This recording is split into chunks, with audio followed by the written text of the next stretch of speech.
যখন কোন আল্লাহর ওলির মুখ যখন আল্লাহর কুদরতের আওতাভুক্ত হয়ে যায়, ওই মুখ দিয়ে যা বলেন গো দুনিয়ার ভাই, ওইটা আমার আল্লাহ সঙ্গে সঙ্গে করে নেন।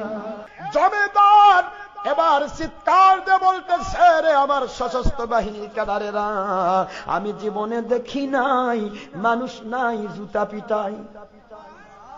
জীবনে কত টুপিওয়ালার উপর অত্যাচার করলাম, কত মোল্লার উপর অত্যাচার করলাম, মনে আছে?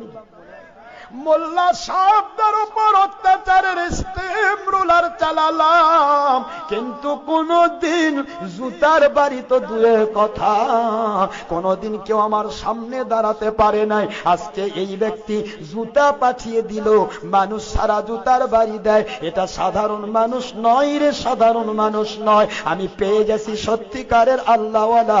আমি জমিদার নিয়ত করে নিলাম, আমি তার কাছে গিয়ে তওবা করে কলেমাতুত তাইয়্যিবা পড়ে মুসলমান হয়ে যেতে চাই।